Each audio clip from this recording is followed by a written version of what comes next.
Et salut à tous, c'est Spaceman, j'espère que vous allez bien. Aujourd'hui, je suis très heureux de vous retrouver pour la première vidéo de la chaîne. La première vidéo, vraiment vidéo, parce que la première c'était plutôt une bande-annonce. Aujourd'hui, on va commencer la nouvelle série de vidéos sur l'organisation de votre séjour à Walt Disney World. Et on commence tout de suite avec ce premier épisode sur l'organisation du séjour.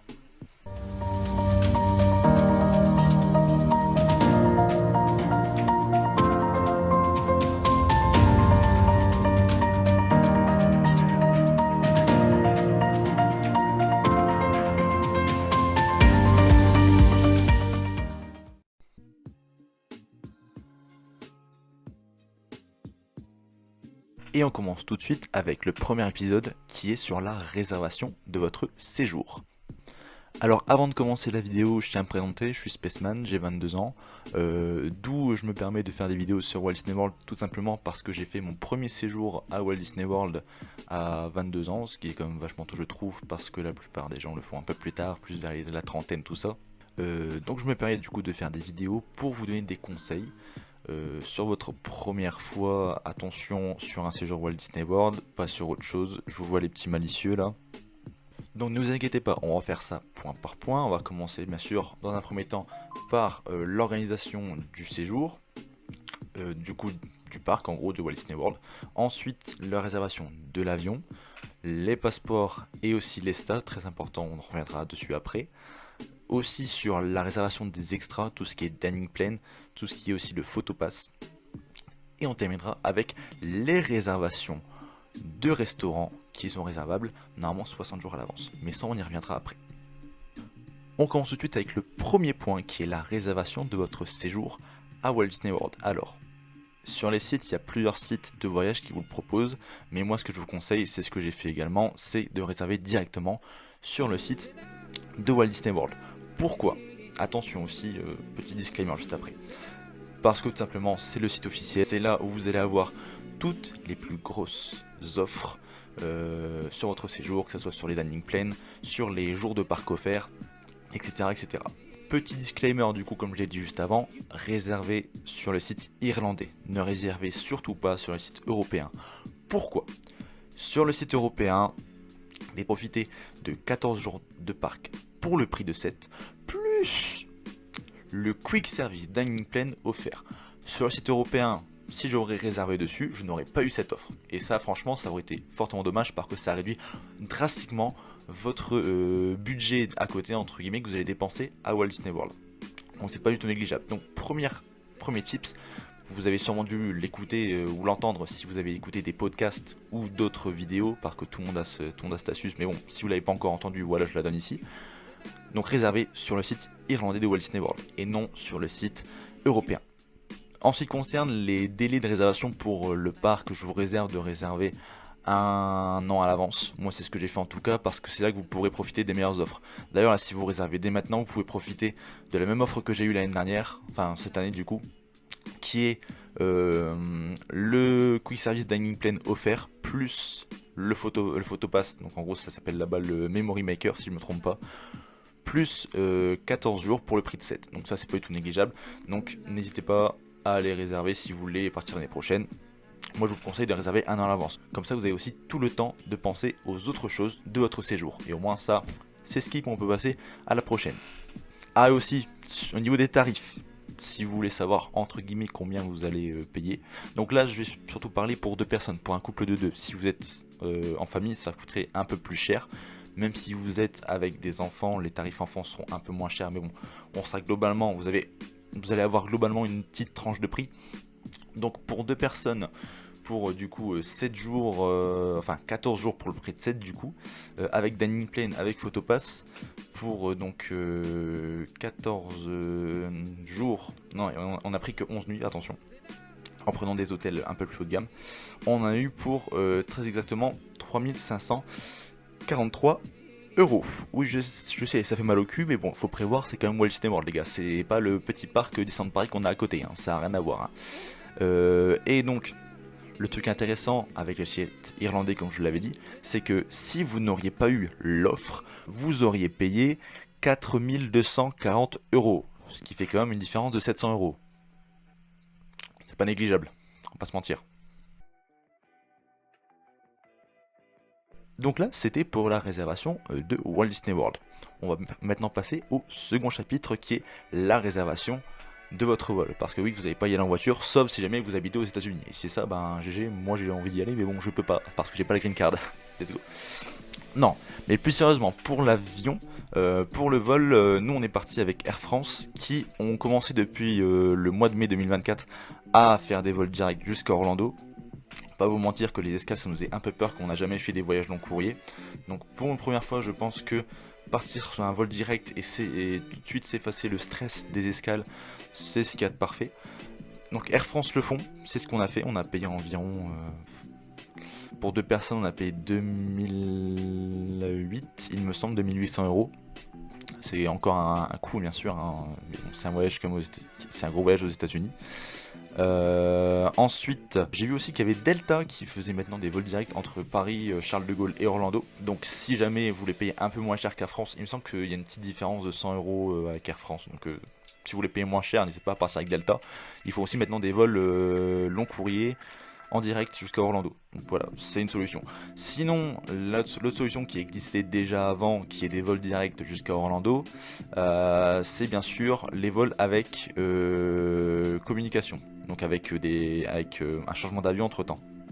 Pour ça, les escales se font très généralement soit à Atlanta, soit si vous prenez Air Canada, ça se fait souvent à Toronto de ce que j'ai vu. Mais bon, après, ce qui est bien, c'est que vous avez du temps aussi pour... Non, bah, en fait, je vois pas de point positif en fait à l'escale. Non, en vrai, vous allez parfois payer moins cher que si vous prenez vol direct, comme je vous ai dit, c'est Air France. Air France, parfois, on sait que leurs prix sont un petit peu élevés par rapport aux autres compagnies aériennes. Mais bon, moi, Air France, personnellement, j'ai eu un confort que j'étais comme satisfait, même si on a eu des petits problèmes. Ou alors, si vous voulez prendre un autre vol direct, autre que Air France et Delta, il y a aussi la compagnie French Bee qui font des vols jusqu'à Miami en direct. Et dans ce cas-là, il faudra prendre du coup soit un Uber, soit louer une voiture de Miami jusqu'à Orlando. Ça peut être pas mal aussi parce qu'il y a quand même des belles choses à voir à Miami. Même si j'y ai pas été, j'ai eu des échos de personnes qui sont passées par Miami du coup et qui ont pu voir de très belles choses. Donc si jamais vous voulez profiter pour voir un petit peu Miami avant d'aller à Orlando, n'hésitez pas à prendre la compagnie French Bee qui est une compagnie low cost. Attention, je suis pas du tout sponsorisé par French Bee. Loin de là, mais c'est aussi une solution que vous pouvez prendre si vous voulez visiter à côté de Miami, en plus si vous voulez avoir un vol moins cher et en direct. C'est globalement tout ce que j'avais à dire au niveau de l'avion. Maintenant, attention, très important, écoutez-moi bien, on va passer au passeport. Les passeports, si vous n'avez pas encore fait votre passeport, c'est au prix pour les adultes de 96 euros. Et pour les enfants, on doit être au niveau de 60 ou 70, je sais plus exactement, j'ai pas forcément l'info là, mais 96 euros pour les adultes. Je sais que c'est un coût, mais il est valable 10 ans, si je me trompe pas. Donc, vous pourrez partir si vous voulez à Walt Disney World à l'avenir.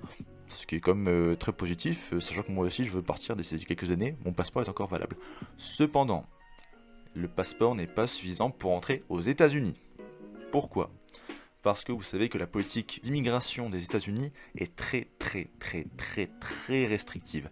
C'est pour ça qu'ils ont mis en place l'ESTA. L'ESTA c'est quoi? L'ESTA c'est tout simplement l'autorisation de rentrer sur le territoire américain. Donc vous allez payer environ 21 $ si je ne me trompe pas.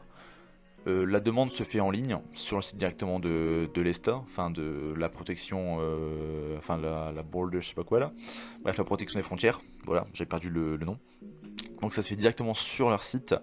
Ils vont vous faire un dossier, des questions bateau, est-ce que vous allez là-bas pour du terrorisme, enfin bref, des questions bateau quoi. Si vous partez juste en vacances, pas de soucis, hein. Honnêtement, il y a zéro souci. Et généralement, une fois que vous aurez fait le dossier, que vous aurez payé les frais de dossier du coup qui sont de 21 $, vous allez, enfin nous on a reçu de la réponse dans l'heure qui a suivi. Honnêtement, c'est vraiment super rapide niveau des délais, donc ne vous inquiétez pas. Mais prenez-le quand même à l'avance, on sait jamais. Après nous on l'a pris il me semble 4 mois avant.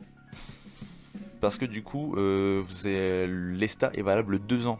Voilà, après niveau de l'ESTA, ne vous inquiétez pas, vous allez recevoir un mail, enfin une notification que ça a bien été accepté. Et un petit pass en ligne entre guillemets internet pour montrer que vous avez l'ESTA. Honnêtement, vous n'en avez pas besoin parce qu'en fait, vous rentrez directement dans le dossier votre numéro de passeport et votre ESTA est enregistré sur votre passeport directement. Donc normalement, à l'aéroport, vous n'allez pas en avoir besoin. Mais par sécurité, screenez quand même ou gardez-le sous la main sur votre téléphone si jamais vous voulez vraiment être rassuré sur l'ESTA et pas être emmerdé à la douane américaine. Ensuite, on passe à la réservation des extras. Donc pour ça, vous pouvez soit prendre, si vous n'avez pas profité des offres Dining Plan et Photopass, les offres Dining Plan et Photopass du coup, enfin Memory Maker pour Walt Disney World. Par contre, chez Disneyland Paris et Photopass, c'est pour ça, j'ai ça enregistré dans le cerveau, je sais pas pourquoi. Niveau du Dining Plan, c'est quoi? En fait, vous avez plusieurs Dining Plans différents. Soit vous avez le Quick Service. Le Quick Service, c'est quoi? C'est vous avez accès une ou deux fois par jour, ça dépend quel Quick Service vous prenez, à un certain nombre de repas dans la journée. Ça se fait avec des points en fait, ça se fait pas avec des menus, donc vous avez tel nombre de menus durant votre séjour que vous pouvez prendre. Et il me semble qu'il est au prix de... Vous devez payer 100$ en plus par personne ou un truc comme ça. Ouais, non, ça doit être ça. Après, si je ne me trompe pas, vous avez du coup le Dining Plan qui est le Dining Plan service à table. Pour celui-là, vous avez donc accès, comme son nom est dit, du coup, au service à table, mais bien sûr, il est plus cher, comme les services à table sont la restauration qui est plus qualitative en fait. Vous pouvez prendre donc aussi celui-là. Et je pense que c'est à peu près tout, à moins que je me trompe. Si je me trompe, n'hésitez pas à le dire dans les commentaires, mais je pense que c'est à peu près tout. Pour ce qui est du Memory Maker, soit vous le prenez à la journée, comme on le fait à Disneyland Paris, par exemple, au jour le jour, vous dites ouais, il y a beaucoup de rencontres personnages sur ce parc-là, du coup, par exemple à Magic Kingdom, il y a beaucoup de rencontres personnages, je tiens à faire Photopass ce jour-là, dans ce cas vous le faites. Sinon, vous le prenez directement en réservant le séjour pour avoir sur toute la durée du séjour. Dans ce cas-là, ça va vous revenir quand même assez cher, je peux vous mentir. C'est pour ça que c'est important de réserver avec le site irlandais pour profiter des offres qui sont disponibles en ligne. Voilà, je pense que j'ai à peu près tout dit, sauf aussi pour les réservations de restaurants. Attention, il y a un délai sur lequel vous pouvez avoir accès aux réservations de restaurants. Donc, une fois que vous avez pris, admettons, votre dining plan à l'avance, vous pouvez déjà réserver votre premier restaurant. Je vérifie l'info tout de suite. C'est bon, j'ai retrouvé l'info. Donc vous pouvez réserver votre premier repas 60 jours à l'avance. Voilà, donc c'est-à-dire que si vous partez au mois d'août, déjà au mois de juin, vous pouvez déjà réserver votre restaurant. Si c'est un restaurant très prisé, je vous conseille fortement de le réserver déjà à l'avance. Pour la simple et bonne raison que sinon vous n'allez pas avoir de place, vous ne pourrez pas y accéder. Je pense notamment au restaurant, soit le Be Guest qui est très prisé des Français, que je vous conseille pas forcément, on en parlera dans une future vidéo bien évidemment. Mais voilà, pour les restaurants extrêmement prisés, je vous conseille de réserver 60 jours à l'avance. Profitez de cette fenêtre pour vraiment être serein. Comme ça, vous avez juste à vous dire, ok, j'ai fait ma réservation à l'avance, j'arrive le jour J, je monte ma réservation, je m'assois à ma table, je mange. Et après, je paye. Comme ça, vous n'avez pas de soucis. Sauf si vous avez le dining plan, du coup, service à table, si vous mangez au Be Guest par exemple. Là, vous ne payerez pas, ce sera déjà payé en ligne, tout ça. Vous avez juste à payer les tips et vous cassez. Voilà, je pense que j'ai à peu près tout dit sur ce premier épisode sur la réservation de votre séjour à Walt Disney World. Je pense qu'on a à peu près fait le tour. Si vous avez d'autres questions, si vous êtes stressé sur autre chose, ou si vous avez besoin de conseils, surtout n'hésitez pas à le marquer en commentaire. Ou sinon, vous m'envoyez un message sur Instagram. Mon Instagram, c'est spaceman-DLP. Je vous répondrai le plus rapidement possible. Et si jamais il y a vraiment beaucoup de questions, je ferai une vidéo FAQ où je répondrai aux différentes questions pour l'organisation de votre séjour sur Walt Disney World. Sur ce, si vous ne l'avez pas encore fait, n'hésitez pas à vous abonner à la chaîne si jamais le contenu vous plaît. Et si vous voulez être tenu au courant des prochaines vidéos sur l'organisation de votre séjour à Walt Disney World, le prochain épisode, vous le retrouvez la semaine prochaine. On parlera alors de votre départ pour Walt Disney World. Donc tout ce qui est les valises, la préparation de votre ESTA, comment ça va se passer à l'aéroport. On parlera de tout ça pour vraiment vous déstresser au maximum lors de votre départ pour Walt Disney World. Sur ce, je vous remercie grandement d'avoir suivi cette vidéo jusqu'au bout. Je vous dis à la prochaine pour la prochaine vidéo. Salut tout le monde!